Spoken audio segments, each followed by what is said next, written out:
375 ವಸ್ತುಗಳ ಮೇಲೆ ಹೊಸ ಜಿಎಸ್ಟಿ ದರ ಜಾರಿ.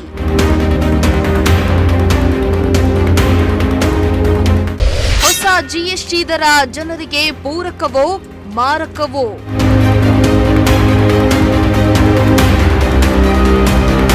ಎಸ್ ವೀಕ್ಷಕರೇ, ಇತ್ತೀಚೆಗೆ ಈ ಜಿಎಸ್ಟಿ ದರ ಕುರಿತು ಹಲವು ರೀತಿಯಲ್ಲಿ ಚರ್ಚೆಗಳು ನಡೀತಾ ಇದ್ವು. ಇದರ ನಡುವೆ ಕೆಲವರು ಈ ಜಿಎಸ್ಟಿ ಯಾತಕ್ಕಾಗಿ ತಂದ್ರು ಎಂದು ಬೈದ್ಕೊಂಡ್ರೆ, ಮತ್ತೆ ಕೆಲವರು ಜಿಎಸ್ಟಿ ಮಾಡಿರುವುದು ಒಳ್ಳೆಯದೆಂದು ಹೇಳ್ತಾ ಇದ್ರು. ಇದರ ಬೆನ್ನಲ್ಲೇ ಸಾಮಾನ್ಯ ವ್ಯಕ್ತಿಗೆ ಆಹಾರಗಳ ಮೇಲೆ ಜಿಎಸ್ಟಿ ನುಂಗಲಾರದ ತುತ್ತಾಗಿತ್ತು. ಇತ್ತ ಸಚಿವೆ ನಿರ್ಮಲಾ ಸೀತಾರಾಮನ್ ಹೊಸದಾಗಿ ಜಿಎಸ್ಟಿ ದರ ಬದಲಾವಣೆ ಕುರಿತು ಹೇಳಿದ್ರು. ಅದಾದ ಬಳಿಕ ನಿನ್ನೆ ಪ್ರಧಾನಿ ಮೋದಿ ಕೂಡ ನೇರ ಪ್ರಸಾರದಲ್ಲಿ ಹೊಸ ಜಿಎಸ್ಟಿ ಕುರಿತು ಭಾಷಣವನ್ನ ಕೂಡ ಮಾಡಿದ್ರು. ಆದ್ರೆ ಈ ಹೊಸ ಜಿಎಸ್ಟಿ ನೀತಿಯು ಯಾರಿಗೆ ಹೊರೆ ಯಾರಿಗೆ ಬರೆ ಅನ್ನೋದನ್ನ ನೋಡೋಣ. ಇಂದಿನಿಂದ ಔಷಧಿಗಳು, ಆಟೋಮೊಬೈಲ್ ಮತ್ತು ಉಪಕರಣಗಳು ಸೇರಿದಂತೆ ಸುಮಾರು 375 ವಸ್ತುಗಳ ಮೇಲೆ ಹೊಸ ಜಿಎಸ್ಟಿ ದರ ಇಂದಿನಿಂದ ಜಾರಿಗೆ ಬರಲಿದೆ. ಈ ಹಿನ್ನೆಲೆ ಅಡುಗೆ ಸಾಮಗ್ರಿಗಳ ಬೆಲೆಗಳು ಅಗ್ಗವಾಗಿವೆ. ಕೇಂದ್ರ ಮತ್ತು ರಾಜ್ಯಗಳನ್ನ ಒಳಗೊಂಡ ಜಿಎಸ್ಟಿ ಮಂಡಳಿಯು ನವರಾತ್ರಿಯ ಮೊದಲ ದಿನವಾದ ಸೆಪ್ಟೆಂಬರ್ 22ರಿಂದ ಸರಕು ಮತ್ತು ಸೇವೆಗಳ ಮೇಲಿನ ತೆರಿಗೆ ದರವನ್ನ ಕಡಿಮೆ ಮಾಡಲು ನಿರ್ಧರಿಸಿದೆ. ಇದು ಗ್ರಾಹಕರಿಗೆ ವರದಾನವಾಗಿದೆ.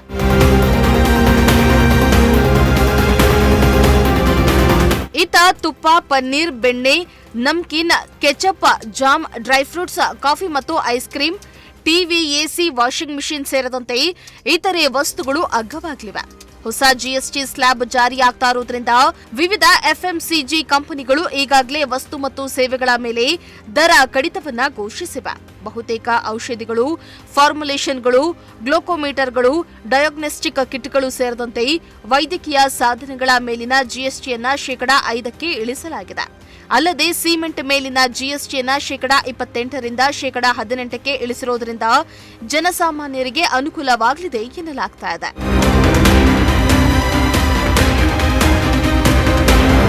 ಇತ್ತ ಸರ್ಕಾರವು ಈಗಾಗಲೇ ಔಷಧಿ ಕಂಪನಿಗಳು ಮತ್ತು ಅಂಗಡಿಗಳಿಗೆ ಎಂಆರ್ಪಿ ಪರಿಷ್ಕರಿಸಲು ಮತ್ತು ಕಡಿಮೆ ದರದಲ್ಲಿ ಔಷಧಿಗಳನ್ನು ಮಾರಾಟ ಮಾಡಲು ನಿರ್ದೇಶಿಸಿದೆ.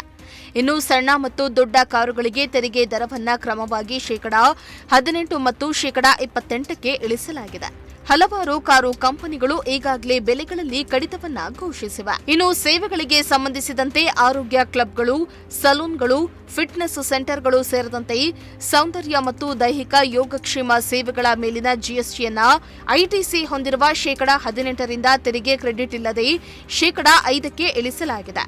ಅಲ್ಲದೆ ಹೇರ್ ಆಯಿಲ್, ಸೋಪ್ ಬಾರ್ಗಳು, ಶಾಂಪೂಗಳು, ಟೂತ್ ಬ್ರಷ್, ಟೂತ್ ಪೇಸ್ಟ್ನಂತಹ ದೈನಂದಿನ ಬಳಕೆಯ ವಸ್ತುಗಳ ಮೇಲಿನ ತೆರಿಗೆಯನ್ನ ಪ್ರಸ್ತುತ ಶೇಕಡಾ 12/18ರಿಂದ ಶೇಕಡಾ 5ಕ್ಕೆ ಇಳಿಸಲಾಗಿರುವುದರಿಂದ ಅವು ಕೂಡ ಅಗ್ಗವಾಗುವ ಸಾಧ್ಯತೆ ಇದೆ.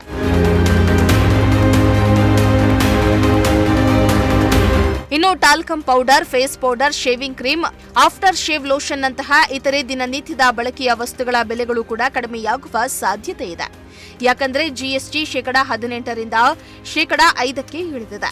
ಜಿಎಸ್ಟಿ ತೆರಿಗೆಯ 2 ಸ್ಲ್ಯಾಬ್ಗಳಾದ ಶೇಕಡಾ 5 ಮತ್ತು 18 ನಾಳೆಯಿಂದ ಜಾರಿಗೆ ಬರಲಿದೆ. ಅಲ್ಟ್ರಾ ಐಷಾರಾಮಿ ವಸ್ತುಗಳ ಮೇಲೆ ಶೇಕಡಾ 40ರಷ್ಟು ತೆರಿಗೆಯನ್ನ ವಿಧಿಸಲಾಗ್ತಾ ಇದೆ ಮತ್ತು ತಂಬಾಕು ಮತ್ತು ಸಂಬಂಧಿತ ಉತ್ಪನ್ನಗಳು ಶೇಕಡಾ 28ರಷ್ಟು ಪ್ಲಸ್ ಸೆಸ್ ವಿಭಾಗದಲ್ಲಿ ಮುಂದುವರಿತಾವೆ ಎನ್ನಲಾಗ್ತಾ ಇದೆ.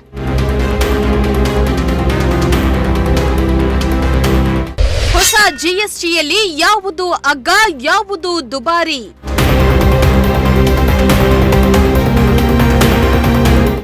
ಜನಸಾಮಾನ್ಯರಿಗೆ ಹೊಸ ಜಿಎಸ್ಟಿಯಿಂದ ಉಪಯೋಗವೇನು?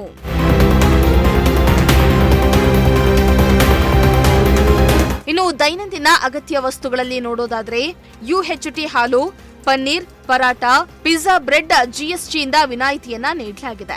ಬೆಣ್ಣೆ, ತುಪ್ಪ, ಚೀಸ್, ಜಾಮ್ಗಳು, ಸಾಸ್ಗಳು, ಸೂಪ್ಗಳು, ಪಾಸ್ತಾ, ನಮ್ಕಿನ್ ಮತ್ತು ಮಿಠಾಯಿಗಳು ಶೇಕಡಾ 12ರಿಂದ 18% ತೆರಿಗೆಯಿಂದ ಶೇಕಡಾ 5%ಗೆ ಇಳಿಕೆಯಾಗಿದೆ. ಒಣ ಹಣ್ಣುಗಳು, ಖರ್ಜೂರ ಮತ್ತು ಸಿಟ್ರಸ್ ಹಣ್ಣುಗಳು ಸಹ ಶೇಕಡಾ 5% ತೆರಿಗೆ ವ್ಯಾಪ್ತಿಗೆ ಬಂದಿವೆ.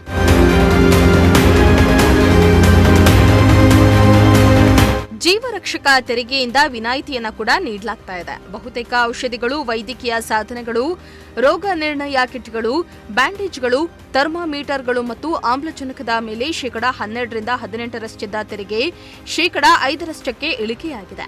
ಎಲ್ಲಾ ವೈಯಕ್ತಿಕ ಜೀವ ಮತ್ತು ಆರೋಗ್ಯ ವಿಮಾ ಪಾಲಿಸಿಗಳನ್ನ ಹೆಚ್ಚು ಜನರಿಗೆ ವಿಸ್ತರಿಸಲು ತೆರಿಗೆಯಿಂದ ವಿನಾಯಿತಿಯನ್ನ ನೀಡಲಾಗ್ತಾ ಇದೆ.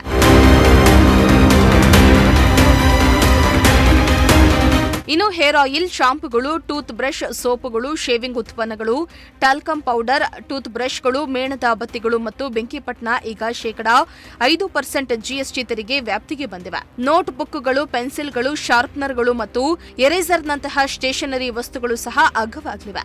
ಸಿಮೆಂಟ್ ಮೇಲಿನ ತೆರಿಗೆ 28% ರಿಂದ 18%ಗೆ ಇಳಿಕೆಯಾಗಿದೆ.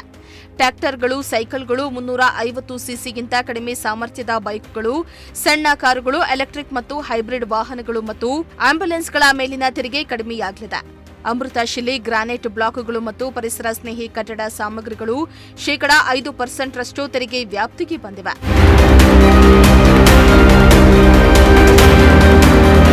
ಇನ್ನು ಪಾನ್ ಮಸಾಲ, ಗುಟ್ಕಾ ಜಗಿಯುವ ತಂಬಾಕು ಮತ್ತು ಸಿಗರೇಟು, ಕಾರ್ಬೋನೇಟೆಡ್ ತಂಪು ಪಾನೀಯಗಳು, ಕೆಫೆನ್ನಿಂದ ತಯಾರಿಸಿದ ಪಾನೀಯಗಳು ಮತ್ತು ಹಣ್ಣು ಆಧಾರಿತ ಫಿಜಿ ಪಾನೀಯಗಳ ಮೇಲೆಯೂ 40% ಜಿಎಸ್ಟಿ ವಿಧಿಸಲಾಗ್ತಾ ಇದೆ.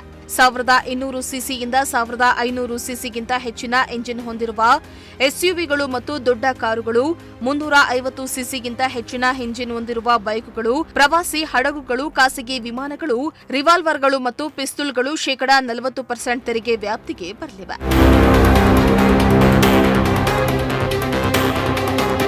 ಒಟ್ನಲ್ಲಿ ಒಂದು ಜಿಎಸ್ಟಿ ಏರಿಕೆ ಮಾಡಲಾಗಿತ್ತು. ಮತ್ತೆ ಅದೇ ಜಿಎಸ್ಟಿ ಹೊರೆಯನ್ನ ಕೊಂಚ ಕಡಿಮೆ ಮಾಡಿದೆ ಕೇಂದ್ರ ಸರ್ಕಾರ.